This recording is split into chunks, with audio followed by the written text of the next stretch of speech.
सम्माननीय सभामुख महोदय, आज मैले बोल्नुभन्दा पहिला मैले यहाँ प्रमुख प्रतिपक्षी दलका नेता पूर्व प्रधानमन्त्री माननीय पुष्पकमल दाहाल प्रचण्डले राख्नु भएको अभिव्यक्ति सुन्ने मौका पाएँ। खास गरिकन नेपालको अहिलेको संविधान संघीय लोकतान्त्रिक गणतन्त्रप्रति प्रमुख प्रतिपक्षी दलले राखेको प्रतिबद्धताको म मेरो पार्टी नेपाली कांग्रेसको तर्फबाट सराहना गर्न चाहन्छु। हामी सबै यो व्यवस्थाप्रति उत्तिकै प्रतिबद्ध छौँ। हामी सबै मिलेर ल्याएको यो संविधानलाई जोगाउन, यो संविधानको व्यवस्थालाई सुदृढ गर्न उत्तिकै प्रतिबद्ध छौँ भन्ने मेरो पार्टीको पोजिसन पनि यहाँ राख्न चाहन्छु। नेपाली कांग्रेस पार्टीले प्रारम्भदेखि नै संवैधानिक राजतन्त्रलाई मान्दै आएको थियो। नेपाली कांग्रेस पार्टी अहिले संघीय लोकतान्त्रिक गणतन्त्रात्मक व्यवस्थाप्रति पूर्ण रूपमा प्रतिबद्ध छ। यो कुनै एउटा घटनाले मात्रै वा कुनै प्रतिक्रियाको आधारमा मात्रै नेपाली कांग्रेस पार्टी त्यहाँ पुगेको होइन। यसका निम्ति हामीले केही पछाडि फर्केर हेर्नुपर्ने हुन्छ। 2059 साल असोज 18 को माघ 19 का ती घटनाहरूले स्वाभाविक रूपमा हामीलाई निर्णयमा छिटो पुग्नका निम्ति कारकका रूपमा काम गरेकै हुन्, तर ती मात्र होइनन्। 46 सालको परिवर्तन पछाडिको संवैधानिक प्रबन्धभित्र बसेर काम गर्दै रहँदा नेपालको प्रजातन्त्रलाई विश्वव्यापी जुन मूल्य र मान्यताहरू छन् ती अधिकारहरूलाई प्रदान गर्ने सन्दर्भमा मात्र बुझियो भने नेपालको विशिष्ट समस्या सम्बोधन हुँदो रहेनछ। नेपालका सन्दर्भमा यहाँको बहुजातीय, बहुभाषिक, बहुसांस्कृतिक विविधता, यहाँको एउटा केन्द्र लामो समयदेखि बलियो हुँदै गर्दा नेपालभित्रका अनेकन भूगोलहरू पछाडि पारिएको अवस्था, यी सबै कुराहरूलाई सम्बोधन गर्नका निम्ति हाम्रा निम्ति एउटा विशिष्ट सामाजिक व्यवस्था, अर्थव्यवस्था, अर्थ राजनीतिक व्यवस्था र ती सबै कुरालाई बोक्नका निम्ति एउटा संवैधानिक प्रबन्ध चाहिँदो रहेछ भन्ने निष्कर्षमा नेपाली कांग्रेस पुगेको हो। कहिलेकाहीँ नेपाली कांग्रेस पार्टी गर्दा संघीयताको बारेमा आएका टिप्पणीहरूलाई म बडो ध्यानपूर्वक सुन्छु र म साथीहरूलाई कहिलेकाहीँ सम्झाउने पनि गर्छु, मेरो आफ्नै पार्टीका साथीहरूलाई। गिरिजाप्रसाद कोइराला पार्टीको सभापति हुनुहुन्थ्यो र त्यो बेलामा 5 दलको संयुक्त कार्यक्रमहरू हुन्थ्यो। ती संयुक्त कार्यक्रमहरू हुँदै गर्दाखेरि म अहिले सम्झन्छु नरहरि आचार्यलाई। नरहरि आचार्यले एउटा दस्तावेज तयार गर्नुभएको थियो, जुन दस्तावेज 5 पार्टीमा छलफल भयो र त्यो दस्तावेजमा पहिलो पटक प्रदेश भन्ने शब्दको प्रयोग गरिएको थियो। नेपाली कांग्रेस, नेकपा एमाले लगायतका दलहरूको एउटा नागरिकहरूसँगको एउटा प्रतिबद्धता थियो, बाचा थियो। हामी त्यो बेलामा संसद पुनर्स्थापना गर्ने माग थियो, तर संसद पुनर्स्थापना गरिसके पछाडि पनि हामी एउटा यस्तो नयाँ व्यवस्थामा लिएर जान्छौँ जहाँ हामी एउटा केन्द्र मात्र राख्दैनौँ, प्रदेशको रचना गर्छौँ। अहिलेको हाम्रो पार्टी सभापति नेपाली कांग्रेस प्रजातान्त्रिकको पार्टी सभापति भएको बेलामा नेपाली कांग्रेस प्रजातान्त्रिक नेपालको पहिलो पार्टी थियो जसले विधिवत रूपमा आफ्नो पार्टीको अधिवेशनबाट संघीयताको ढाँचामा नेपाललाई लिएर जाने, संघीयता भन्ने शब्दको प्रयोग गर्ने त्यो पहिलो पार्टी थियो। त्यसैले अहिले संघीयता, समावेशिता, समानुपातिक प्रतिनिधित्व लगायतका, गणतन्त्र लगायतका यी जति पनि विषयहरू छन्, यी विषयहरूका सन्दर्भमा हामी कोही रातारात आइपुगेको होइन। एउटा लामो अनुभवबाट हामीले गरेको अभ्यासका सीमितताहरूलाई बुझेर हामी सबै यो ठाउँमा आइपुगेका हौँ, यो संवैधानिक प्रबन्धमा आइपुगेका हौँ। त्यसैले मलाई के विश्वास छ भने यहाँभित्र रहेका चाहे नेपाली कांग्रेस होस्, चाहे नेकपा एमाले होस्, चाहे माओवादी होस्, चाहे अरू दलहरू, म जुन दलले यो संविधानका बारेमा म छैन भन्ने आफ्नो अधिकार छ, म उसका बारेमा जिम्मा लिन सक्दिनँ, तर बाँकी रहेका हामी जो आन्दोलनमा रहेका सबै दलहरू यो व्यवस्थाप्रति उति नै प्रतिबद्ध छौँ भन्ने सन्दर्भमा कुनै अलबल छैन भन्ने ठान्दछु। तर भर्खरै गरेको टिप्पणीमा मेरा केही अब्जर्भेसन्सहरू छन्। जनता असन्तुष्ट छन्, त्यो असन्तुष्ट भएको जनताहरूमा आक्रोश छ। यो आक्रोशलाई नजरअन्दाज गर्नुहुन्न भन्ने कुरा यहाँ जुन भर्खर मान्यज्यूबाट आयो, म पनि त्यही कुरा मान्दछु। यहाँ केही पनि भएको छैन, केही पनि होइन, यो केही होइन, यो अहङ्कार कसैले पनि राख्नु हुँदैन। यसलाई बुझ्नुपर्छ, समयमा बुझ्नुपर्छ र सचेत रहनुपर्छ भन्ने म पनि ठान्दछु। कोही विचारधाराका हिसाबले यो संविधानै फाल्न चाल्नुहुन्छ होला, त्यो उहाँहरूको आफ्नो स्वतन्त्रताको कुरा भयो। कसैको नयाँ संवैधानिक प्रबन्ध व्यवस्था गर्न चाहनुहुन्छ होला।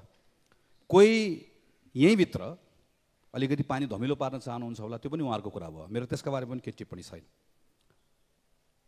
म खालि नेपाली कांग्रेस पार्टीको तर्फबाट कहाँनिर ध्यान पुर्याउनु पर्छ भन्ने ठान्दछु भने त्यो नागरिकको पङ्क्ति जो 62-63 को आन्दोलनमा हामीसँग उभियो, जसले यत्रो परिवर्तनमा हामीलाई साथ दिएको छ, जो आज रिसाएको छ, जो आज असन्तुष्ट छ, जो आज आक्रोशित छ, उनीहरूसँग उनको कुरा सुन्नुपर्छ, उनीहरूसँग संवाद गर्नुपर्छ भन्ने ठान्दछु। त्यसैले म मान्यजीको यो कुरासँग पुरै सहमत छु। तर उनीहरू किन रिसाएका छन् भन्ने विषयका सन्दर्भमा चाहिँ अहिले यो सरकार छ, यो सरकार भएको हुनाले गर्दा रिसाएका हुन्। यो सरकार आउनुभन्दा पहिला असाध्यै खुसी थिए, यो सरकार आयो त्यस कारणले गर्दा रिसाए भन्ने कुरासँग चाहिँ पटक्कै कुरासँग चित्त बुझाउन सकिने ठाउँ रहेन। 72 सालमा संविधान आयो। मैले यसो जोडेर हेरेको, अस्ति 81 साल फागुन 22 गते यो नयाँ सरकार बन्नुभन्दा अगाडिको 3384 दिनमा नेपाल कम्युनिस्ट पार्टी बनेको बेलाको विवादका केही दिनहरूलाई घटाउने हो भने 3179 दिन अर्थात् जम्मा 205 दिन बाहेक सबै सरकारमा नेकपा माओवादी सहभागी रहेछ। संविधान बनिसके पछाडिको 3384 दिन मध्येको 3179 दिनमा माओवादी पार्टी सरकारमा कहिले नेतृत्व गरेर कहिले सरकारको मुख्य साझेदार भएर सहभागी भएको रहेछ। जम्मा कति दिन? जम्मा 205 दिन।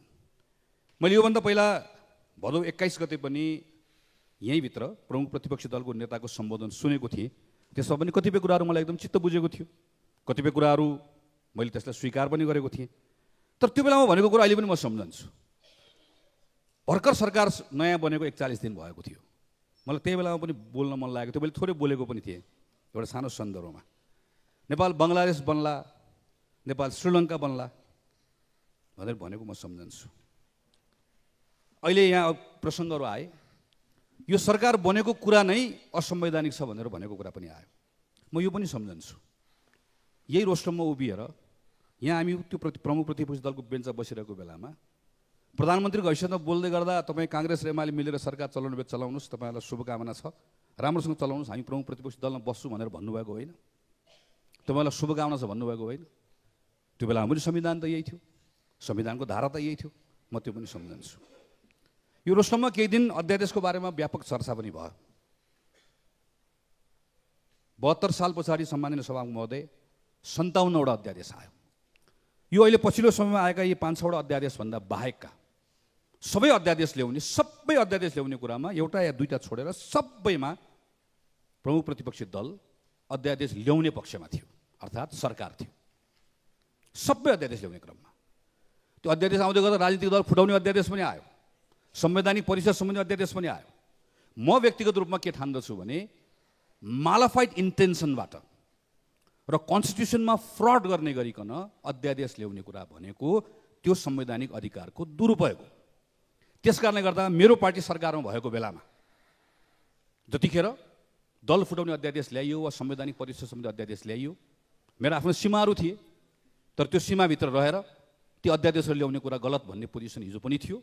आज पनि मेरो पार्टी सरकारमा भएको बेलामा यदि अध्यादेशको प्रयोग त्यो बदनियतका साथ गरिएको भए त्यसको विपक्षमै उभिनु पर्ने अवस्था हुन्थ्यो, उभिन्थ्यो पनि हामीहरू। मैले यो सन्दर्भ किन मात्र भनेको हो भने हामीहरूले देश र जनतालाई कुराहरू बताउँदै गर्दा आज जुन ठाउँमा उभिएर बताइरहेको भए तापनि हिजो भएका कुराहरूका सन्दर्भमा सबै एकातिर पन्छाउँदै गर्दा वा सबै कुरा गलत हो भनेर भन्दै गर्दा त्यसले दिने इम्प्रेसन चाहिँ के हुन्छ, त्यसले दिने सन्देश चाहिँ के हुन्छ? मैले अस्ति पनि सुने, यहाँ एकदमै धेरै अहिले सरकारको पुँजीगत खर्चको बारेमा चर्चा भएको छ। एकदमै ठिक हो, पुँजीगत खर्च एकदमै कम छ, एकदमै सुधार गर्नुपर्ने छ। तर एउटा अर्को प्रसङ्ग हेरौँ त, पुँजीगत खर्च अहिले सरकारको सम्बन्धन नगर्ने मन्त्रालय भनेको, जोसँग सम्बन्ध बढी गर्नुपर्ने उसले नगर्दै गर्दा समस्या आउने भनेको भौतिक मन्त्रालय हो, शहरी विकास मन्त्रालय हो। 80 पौष 3 मा मान्यजी नै प्रधानमन्त्री भएको बेलामा विकास कार्यक्रम आयोजनाको मापदण्ड संशोधन भयो, 3 करोड भन्दा कमको आयोजनाहरू एउटा पनि सङ्घले नगर्ने भनेर भनियो।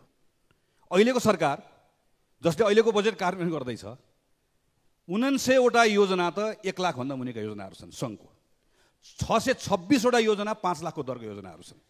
त्यो योजनाहरू रातो किताबमा राख्दै गर्दा को प्रधानमन्त्री हुनुहुन्थ्यो, को अर्थमन्त्री हुनुहुन्थ्यो, जुन अहिले योजनाको कार्यान्वयन गर्नुपर्ने थियो। दुधको किसानहरूले आन्दोलन गरेको तिनलाई समेटेर तत्कालीन सरकार, हामी पनि सरकारमा सहभागी थियौँ, भेट्न गएको मलाई याद छ। शिक्षकको आन्दोलन माइतीघर मण्डलामा गरेको सम्बोधनको कुरा याद छ। मिटरबाजीको आन्दोलनकारीलाई गर्न भेट्न गएको याद छ। सहकारीको आन्दोलनकारीहरूलाई भेट्न गएको याद छ। संसदमा प्रमुख प्रतिपक्षी दल भएर त्यहाँ बस्दै गर्दाखेरि हामीलाई ठेलठाल पिलपाल गरेर गएर यहाँ गएर सरकारले पढेको पनि याद छ मलाई। त्यो बेला पनि हामी प्रतिपक्षकै संसद हुन्छ भनेर भनिरहेका थियौँ। मेरो आशय यो पटक्कै होइन सम्मानजी, फेरि तिमीले यो गर्यौ तिमीले यो गर्यौ तिमीले यो गर्यौ भने पटक्कै पनि यो आशय होइन। म झन् आज त त्यो भन्नै चाहन्न। मेरो आशय के मात्रै हो, केवल यति मात्र मैले भन्न खोजेको हो भने प्रतिपक्षी दलले प्रश्न गर्ने नै हो, आफ्नो बेलाका कुराहरूलाई डिफेन्ड पनि गर्ने हो, अहिले क्वेसन गर्ने हो, गर्नै पर्छ। तर यसरी पनि नगरौँ कि जसले गर्दाखेरि हामी बाहिर आएको बेलामा हामी पनि गर्छौँ। त्यो हेर्नुहोस्, हामी सबै त्यही गरिरहेका छौँ। हामीले समस्यालाई यसरी बढाइ चढाइ प्रस्तुत गर्छौँ कि यो समस्या होइन, यो क्राइसिस हो। गयो गयो, डुब्यो, सकियो, भत्क्यो। म हुँदा ठिक थियो, म नहुँदा बर्बाद हो। अनि हामीलाई के लाग्छ भने अर्कोले त्यो पत्याइदिरहेको छ भन्ने लाग्छ। अर्कोले कोही हुँदा पनि ठिक थिएन, कोही हुँदा पनि ठिक छैन भन्ने भयो नि त। अब त सबैले बिस्तारै बिस्तारै त्यही हुने भन्ने कुरा भयो। हामी सबै त्यस्तै छौँ, हामी सबैले गल्ती गरेका। म अस्ति यहीँको छलफल हेरिरहेको छु। अस्ति मङ्सिर 6 गते BB- क्रेडिट रेटिङ भयो। क्रेडिट रेटिङ भएपछि हामीले हतार हामी सरकार सत्ता पक्षले हामीले गऱ्यौँ भनेर भन्यौँ। 75-76 सालमा सुरु भएको, अहिलेकै मान्यज्यू सायद अर्थमन्त्री भएको बेलामा सुरु भएको जस्तो लाग्छ मलाई, त्यही बेलातिर सुरु भयो। बिचमा रोकियो। पूर्व अर्थमन्त्री मान्य वर्षमान पुन हुँदै गर्दाखेरि त्यसलाई तदारकका साथ अगाडि बढाउनु भयो। अस्ति हामीले प्राप्त गऱ्यौँ। यसमा सबै सरकारले काम गर्यो र सरकारले काम गरेर मात्र हुने कुरा होइन, बाँकी रहेका निकायहरूले पनि काम गरे। हामी क्रेडिट रेटिङ हाम्रो पालामा भएको, हाम्रो कारणले गर्दा भएको भनेर भन्न थालिसकेपछि त अर्कोले आएर फेरि ग्रेड लिस्ट तिम्रो कारणले गर्दा मात्र भएको भनिदिइहाल्छन् त। 2010 देखि 2024 सम्मका प्रत्येक सरकार हामी काम गर्ने कुरामा चुकेको हुनाले गर्दा आज हामी ग्रेड लिस्टमा पऱ्यौँ। अब सबै मिलेर ग्रेड लिस्टबाट बाहिर निस्कनु पर्ने छ। तर क्रेडिट रेटिङ हाम्रो कारणले गर्दा मात्रै भएको भन्न थाल्यौँ भनेदेखि भने अर्कोले आएर ग्रेड लिस्ट, हाम्रो संसदको बस त्यस्तो हुने भयो, तिम्रो कारणले गर्दा ग्रेड लिस्टमा गयो भनेर भनिदिनु भयो, सबले ताली बजाउने भयो। अब हामीले चाहिँ हेर्नुहोस् त ल, यो सिद्धबाबाको सुरुङ मार्ग अहिलेकै प्रधानमन्त्री सम्मानीय प्रधानमन्त्री भएको बेलामा उहाँले निकै सोचबाट सुरु भयो, अगाडि पनि बढ्यो। तर ठेक्का लाग्ने 2 वर्ष लाग्यो। ठेक्का लागिसके पछाडि चाहिँ फेरि कोभिड आयो, त्यसपछि गएर सरकार नयाँ बन्यो। प्रत्येक सरकारले बडो तदारकका साथ यसमा काम गरे। यसमा भएको कम्पनीले धन्यवाद दिनुपर्छ, यसका त्यो क्षेत्रका मान्यज्यू सबैलाई धन्यवाद दिनुपर्छ। खास गरी सबै सरकारले यसमा काम गरे। तर अब अहिले हामी सरकारमा छौँ, हामी सरकारमा भएको कारणले गर्दा सुरुङको ब्रेक थ्रु चाहिँ हाम्रो कारणले गर्दा भएको भनेर हामीले भन्न थाल्यौँ भनेदेखि भने चाहिँ अब मान्यज्यूहरूकोमा हुलाकी राजमार्गमा अहिले अभियान चलिरहेको छ। हुलाकी राजमार्गमा अभियान चल्दै गर्दा हुलाकी राजमार्गमा कुनै पुल 10 वर्षदेखि बनेको छैन, कुनै बाटो 12 वर्षदेखि बनेको छैन। तर अब के भन्ने आउँछ भने सुरुङ तिम्रो कारणले गर्दा बनेको हो भने हुलाकी राजमार्ग पनि तिम्रो कारणले गर्दा नबनेको भन्ने कुरा आउँछ। हुलाकी राजमार्गमा म पोहोर साल म पनि गएको अभियानमा, म पनि पूर्वदेखि पश्चिमसम्म हिँडेको। सरकारसँग हुलाकी राजमार्गमा बसेका मान्छे यसपालि मात्र होइन, मान्यज्यू सम्मान्य सभामुख महोदय अघिल्लो साल पनि मान्यज्यू नै प्रधानमन्त्री हुँदै गर्दा पनि भयानक रिसाएका थिए। 12 वर्ष पुल बनेको छैन, पुल बनिने साथ भाँसिएको छ। सारा खेत उहाँ चाहिँ निलगाईले काहीँ छोडेको चौपायाले खेत बारी नष्ट भएको छ। पुलको समस्या छ, बाटोको समस्या छ, यति धेरै कुराहरू छ। र त्यहाँ सानसाना सिँचाइका आयोजनाहरू 2 करोड 5 करोड 10 करोड गरिदिनु पर्ने आयोजनाहरू बनेका छैनन्। ती सबै कुराहरूबाट रिसाएका छन्। हिजो पनि रिसाएका थिए, आज पनि रिसाएका छन्।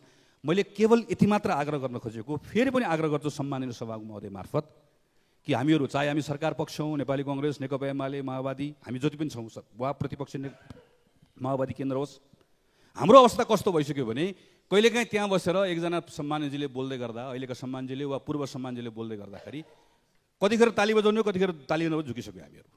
मेरो सरकारको पालामा भन्दै गर्दाखेरि चाहिँ हामीले बजाउने कि नबजाउने त्यो हिसाब गर्नुपर्ने हुन्छ। त्यो बेलामा म सरकारमा थिएँ कि थिएन भनेर।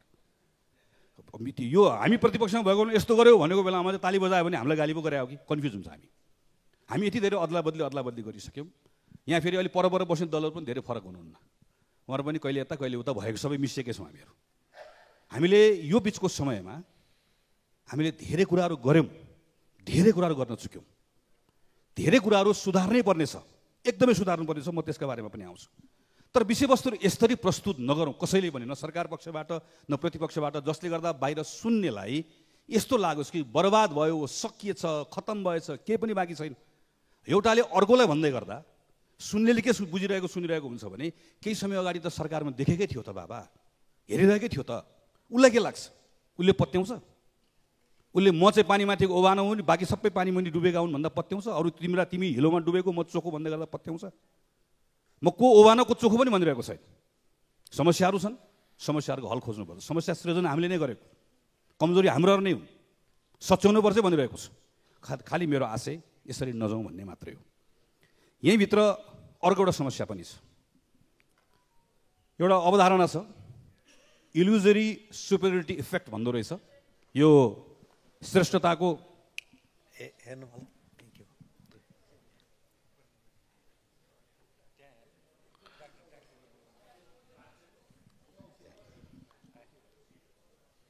यो आफू श्रेष्ठ छु भन्ने एउटा भ्रामक, त्यो भ्रामक श्रेष्ठताको आफूलाई त्यो महसुस हुनु, यस्तो हुँदै गर्दा यसको एउटा संज्ञानात्मक पूर्वाग्रह हुँदो रहेछ, कग्निटिभ बायस। यो कग्निटिभ बायस खास गरिकन अझ राजनीतिक व्यक्तिमा वा समूहमा आयो भने कस्तो लाग्दो रहेछ भने मभन्दा असल कोही पनि छैन, मभन्दा जानेको कोही पनि छैन, मभन्दा बौद्धिक कोही पनि छैन, मभन्दा नैतिक कोही पनि छैन, मभन्दा ज्ञानी कोही पनि छैन, मभन्दा असल कोही पनि छैन। म र मेरो समूह बाहेक बाँकी रहेको मानिसहरू यति खत्तम छन्, यी सब भ्रष्ट हुन्, यी सब अयोग्य हुन्, यी सब अनैतिकता बोकेका झुन्डहरू हुन्।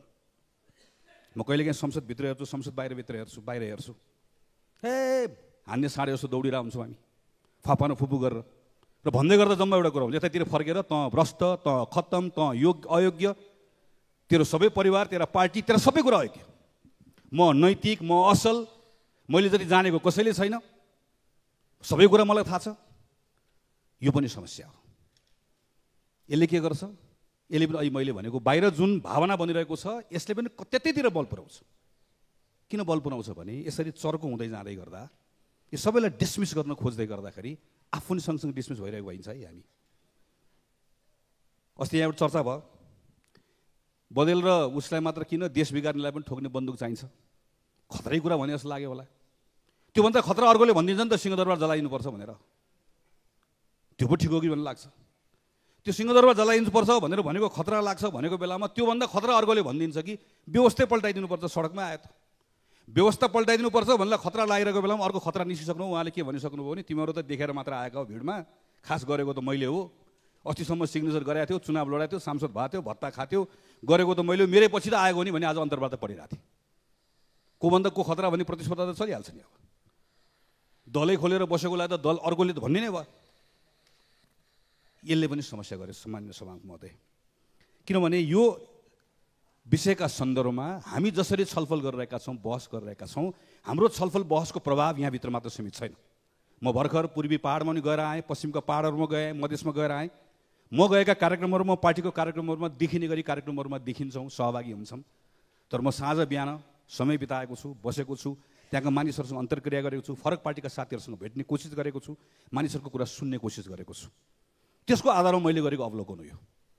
हामी सबैलाई उनीहरू एउटै डालोमा हालिरहेका छन्, कसैलाई छुट्याइरहेका छैन, र हामी हाम्रो आफ्ना कुरा गर्ने तरिकाहरूबाट हामी झन्झन आफैलाई दलदलमा फसाइरहेका छौँ। जो संविधान नमान्ने हो, जसले यो व्यवस्था मान्दिनँ भनेर भन्छ, मेरो उसको बारेमा केही भन्नु छैन।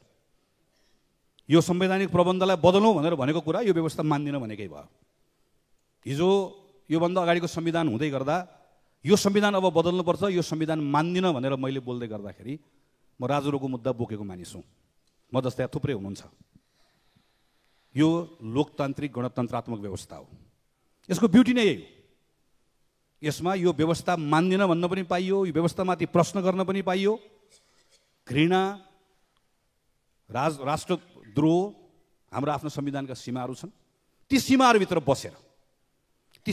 बसेर आफ्नो आइडियाको कुरा गर्न पाइयो, जुन कुरा हिजो हामीले गर्न पाएन। जुन कुरा बोल्दै गर्दा भन्दै गर्दा हामीले त्यो मुद्दाहरू खेप्यौँ। मेरो यसका बारेमा के पनि टिप्पणी छैन। मेरो खालि केमा मात्र हो भने जो हामी संविधानका पक्षधर छौँ, हामी संविधानका पक्षधरहरू हाम्रा बिचमा समझदारी भनेको हाम्रा बिचमा हुन आवश्यक छ। हामी सरकार पक्ष छौँ, प्रतिपक्ष छौँ, यो बदलिरहेको छ। अहिलेको सरकार पक्ष भोलि प्रतिपक्ष हुन्छ, अहिलेको प्रतिपक्ष भोलि सरकार पक्ष हुन्छ। प्रतिपक्षको आफ्नो भूमिका छ, सरकारको आफ्नो भूमिका छ, हाम्रो आफ्नो भूमिकाहरू पनि निर्वाह गरौँ। तर आफ्नो आफ्नो भूमिकाहरू निर्वाह गरिरहँदै गर्दा संविधानका बारेका हाम्रा आफ्ना साझा कमिटमेन्टबाट हाम्रा बिचका न्यूनतम समझदारीलाई हामीले कायम राख्नुपर्छ। हामी अहिले संविधानमा केही कुराहरू बदलौँ भनिरहेका छौँ। संविधानमा केही कुरा बदलौँ भन्दै गर्दा कि हामी संहिता बदल्छौँ, कि हामी समावेशिता बदल्छौँ, कि हामी यसभित्र भएको बहुजातीय, बहुभाषिक, बहुसांस्कृतिक विशेषता युक्त जुन नेपाली समाज छ त्यसको प्रतिनिधित्व गर्ने जुन खालका हामीले प्रबन्धहरू गरेका छौँ, हाम्रा संस्थाहरू बनाएका छौँ, कुरा बदल्छौँ, बदल्दैनौँ। तर हामीलाई केही कुरा त बदल्नु पर्नेछ।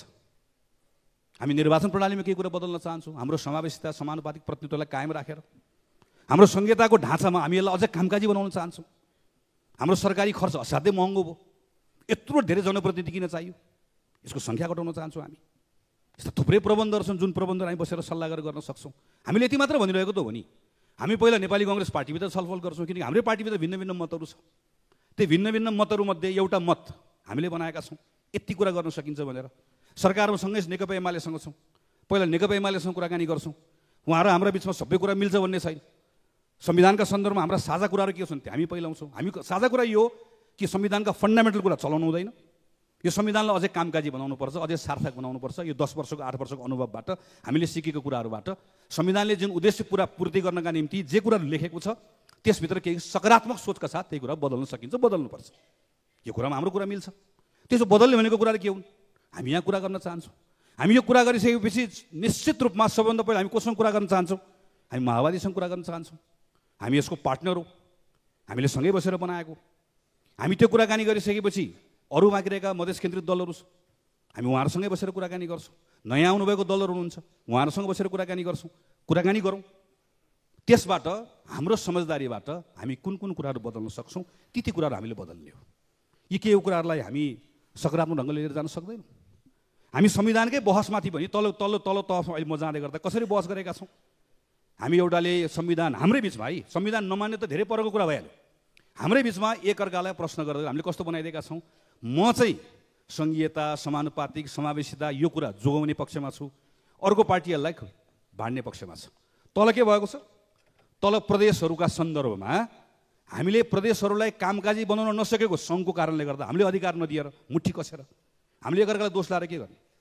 हामी सबै पालो पालो सरकारमा बसेको, हामी कसैले बनाएनौँ संहिता सम्बन्धी कानुन, दर्जनौँ कानुनहरू हामीले बनाउनु पर्ने थियो।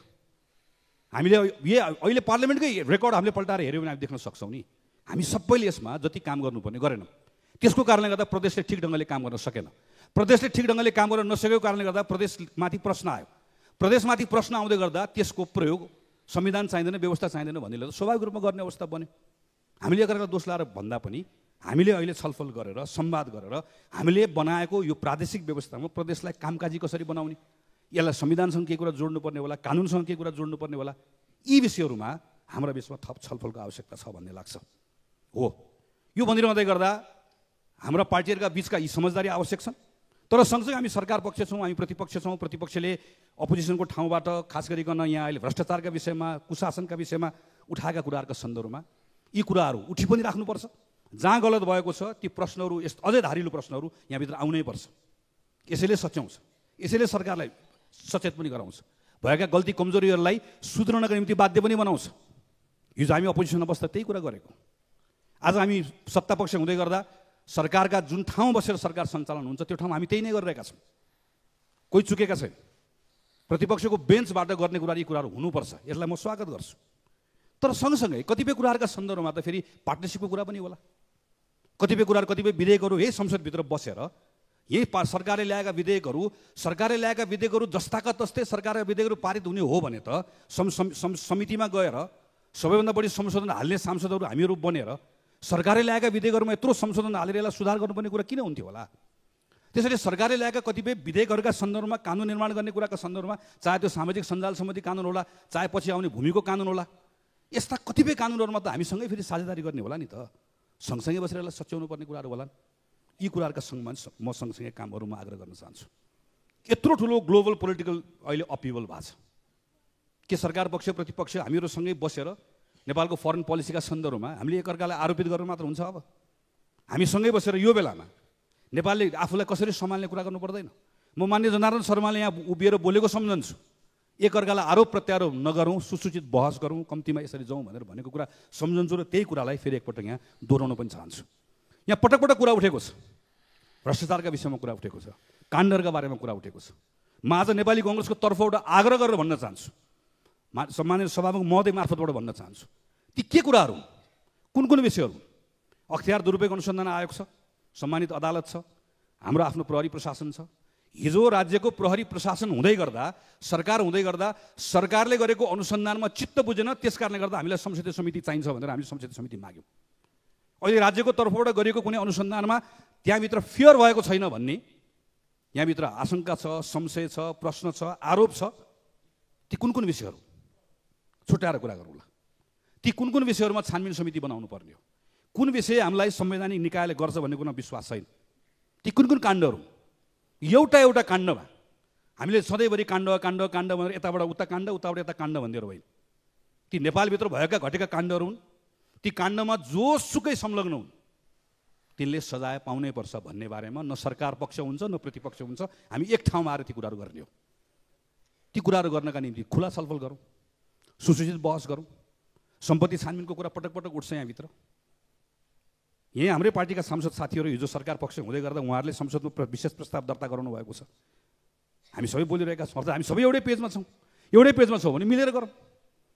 यही भित्रबाट बसेर ल यो संसदबाट निर्णय गरेर जाउँ न त। ल हामी कुनै आयोग बनाएर जाने भने हो कि हामीले कुनै उच्चस्तरीय कुनै समिति बनाउने भनेको हो कि कसरी जाने भनेको, के गर्ने भनेको, यी विषयहरूलाई यसरी टुङ्ग्यायो भने सायद बल्ल बाहिर आएर रिसाएका ती नागरिकहरूसँग संवाद गरेको चाहिँ त्यो बेलामा बल्ल ठिक ढङ्गले हुन्छ भन्ने मलाई लाग्छ।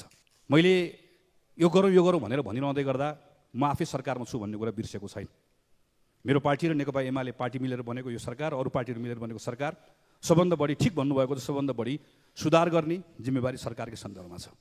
दुईटा ठुलो पार्टी मिलेर बनेको सरकार, प्रचण्ड बहुमत भएको सरकार, सङ्ख्याको सुविधा भएको सरकार, यसबाट स्वाभाविक रूपमा धेरै ठुलो अपेक्षाहरू छन्। यो अपेक्षाहरू पुरा गर्ने कुराको सन्दर्भमा सबभन्दा ती अपेक्षाहरू नागरिकले महसुस गर्न पाउनुपर्छ। क्विक फिक्सेसहरू, सबभन्दा पहिला सानसाना गर्न सकिने कामहरू, लो ह्याङ्गिङ जति पनि कुराहरू छन् ती कुराहरू सरकारले गरोस् भन्ने कुरा हो। त्यसपछिको कुरा भनेको यसले गर्ने केही ठोस सुधारका कुराहरू छन्।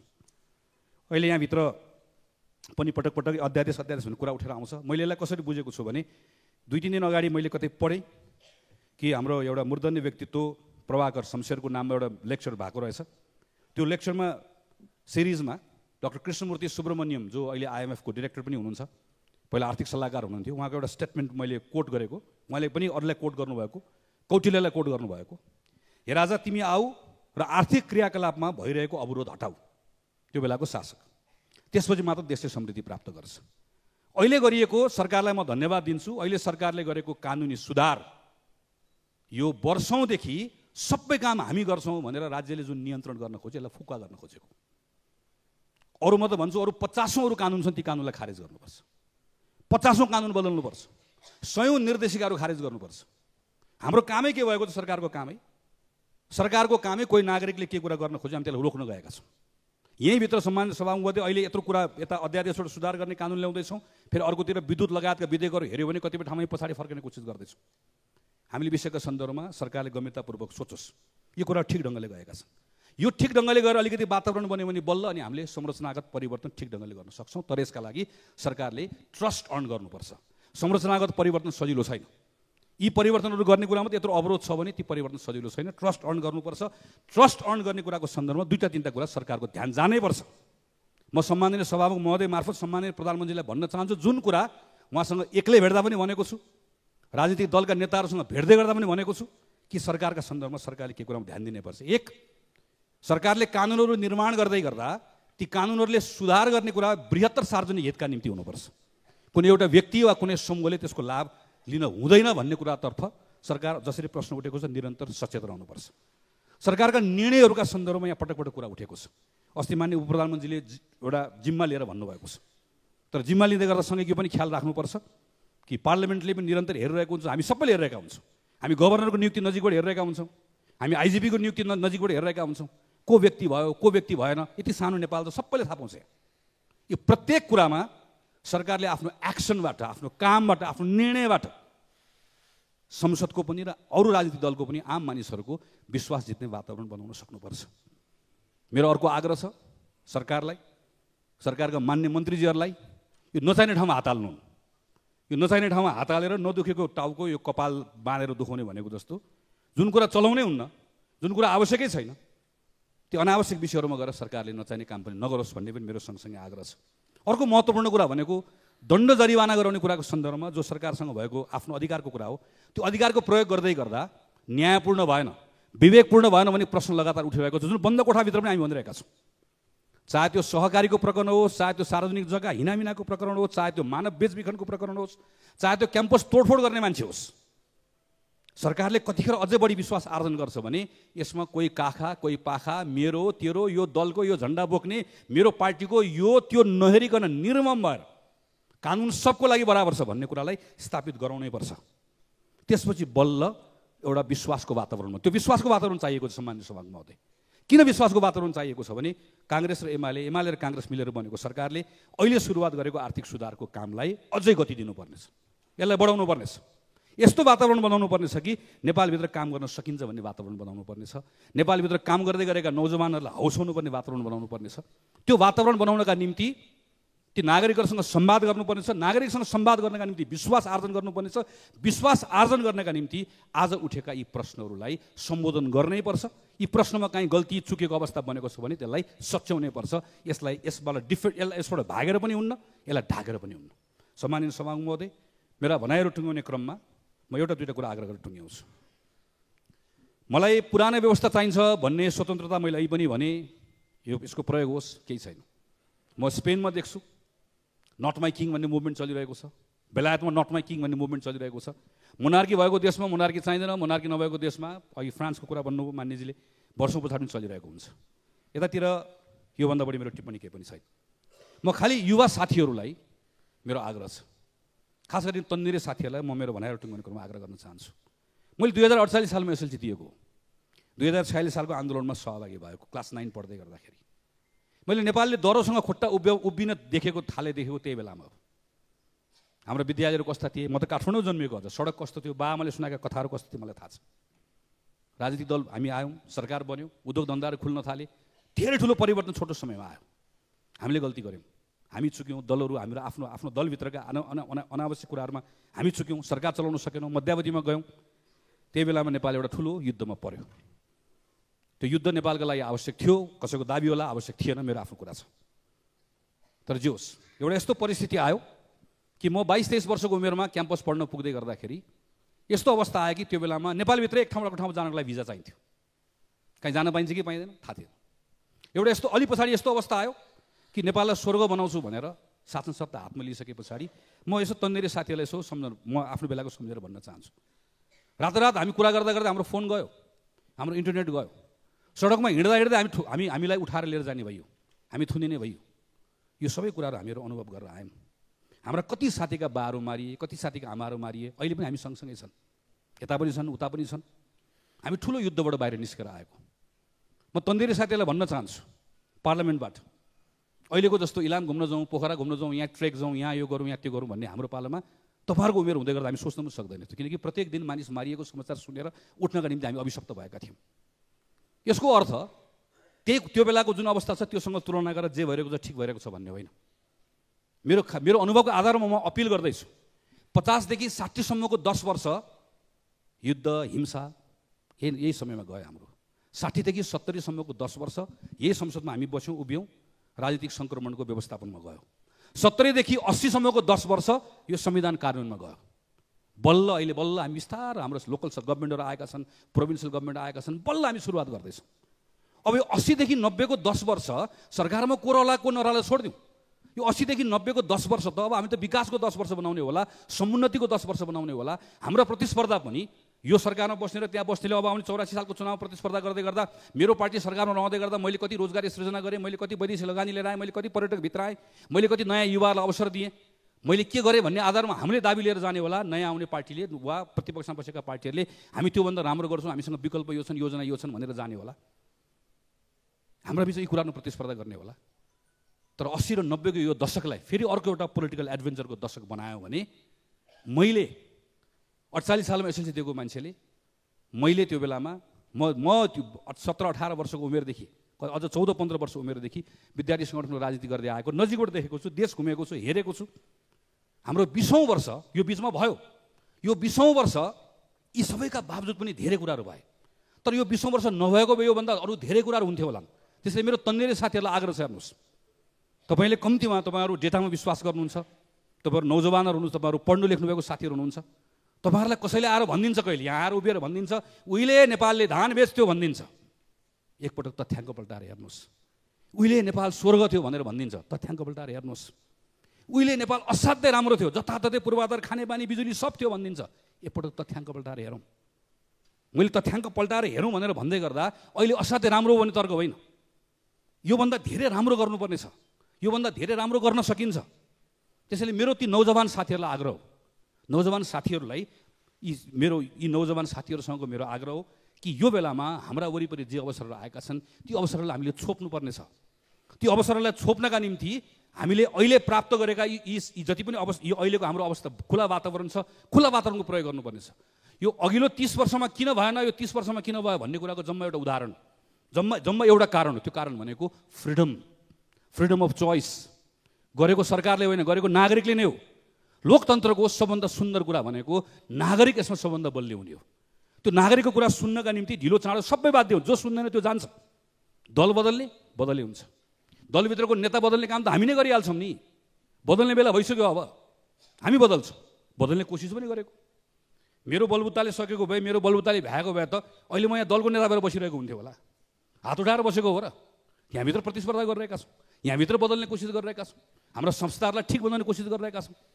त्यसैले बाहिरबाट ती सबै साथीहरू जो हुनुहुन्छ, म ती साथीहरूलाई अपिल गर्न चाहन्छु, वैदेशिक रोजगारीमा जानुभएको साथीहरूलाई अपिल गर्न चाहन्छु, सडकमा आउनुभएका साथीहरूलाई अपिल गर्न चाहन्छु, खास गरिकन नौजवान साथीहरूलाई अपिल गर्न चाहन्छु कि यो बेलामा तपाईँको असन्तुष्टि, तपाईँको आक्रोश हामीले बुझ्नै पर्छ, त्यसलाई हामीले सम्बोधन गर्नै पर्छ, त्यसलाई हामीले सम्हालेर लिएर जानै पर्छ, त्यसको हामीले उपाय खोज्नै पर्छ।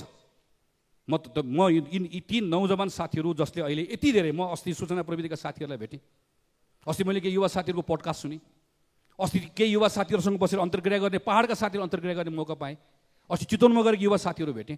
यति धेरै नयाँ कुराहरू गर्ने यो अवसर बनिरहेको छ। सरकारमा बस्ने हामीले पनि यो नयाँ अवसरलाई वृद्धि गर्दै लिएर जाने कुराको सन्दर्भमै काम गर्नुपर्ने छ। हामी अरू बाँकी रहेका प्रतिपक्ष, म फेरि अन्तिममा यही भनेर टुङ्ग्याउन चाहन्छु, हामी त्यही कुराको अपेक्षा गर्छौँ। हाम्रा केही कुराहरूमा हाम्रा बिचमा समझदारी हुनैपर्छ। यो कन्स्टिट्युसन जोगाउने कुरामा, यो कन्स्टिट्युसनका इन्स्टिट्युसनहरू जोगाउने कुरामा, यसलाई ठिक ढङ्गले लिएर जाने कुरामा हामी सबैका बिचमा समझदारी हुनैपर्छ। प्रश्न गरौँ, आलोचना गरौँ, तर घृणा फैलाउने काम नगरौँ। यसरी पनि घृणा नफैलाउँ कुनै व्यक्तिका बारेमा, यसरी पनि नजाउँ कि त्यो घृणाले हामी सबैलाई लिएर जान्छ। हेर्नुहोस्, त्यसैले यो संसदभित्र बाहिर हाम्रा बिचमा प्रतिस्पर्धा पनि सभ्य ढङ्गले गरौँ, बहस पनि सुसूचित गरौँ, हाम्रा बिचमा भएका गल्ती कमजोरीलाई पनि स्वीकार गरौँ, समीक्षा गरौँ। सरकारले पनि कुनै अहङ्कार नराखिकन प्रतिपक्षबाट उठेका सही कुराहरूलाई सम्बोधन गर्दै जाने कुराको अभ्यास गरौँ। यति गरेर गयो भने मलाई के विश्वास छ भने आज जो आइडियोलोजिकल्ली म यो गर्छु त्यो गर्छु भनेर आउनुभएको छ त्यो उहाँहरूको कुरा हो, तर जो साथीहरू यो परिवर्तनका पक्षमा हुनुहुन्छ, हिजो परिवर्तनलाई हामीसँग रहनुभयो, उहाँहरूको परिवारका सदस्यहरू हुनुहुन्छ, थोरै समय लाग्ला हाम्रो संवादबाट, हाम्रो सत्कार्यबाट हामीसँगै बाँधिने कुरा बनाउन सक्छौँ भन्ने कुराको मलाई विश्वास छ। यसका निम्ति नेपाली कांग्रेस पार्टीको तर्फबाट सम्पूर्ण रूपमा यो संविधान जोगाउने कुरामा कुनै पनि खालको प्रतिगामी शक्तिलाई यहाँ कुनै पनि खालको आफ्नो कुरा राख्ने कुरामा हामी सबैको स्वतन्त्रता होस् भन्ने चाहन्छौँ, तर यहाँभित्र कुनै पनि षड्यन्त्र गर्ने कुराका सन्दर्भमा त्यसको खिलाफमा नेकपा एमालेसँग, माओवादी केन्द्रसँग, अरू दलहरूसँग दृढ भएर उभिने कुराको प्रतिबद्धता व्यक्त गर्दै मेरो आफ्नो कुरा टुङ्ग्याउँछु। धन्यवाद, नमस्कार, जय नेपाल।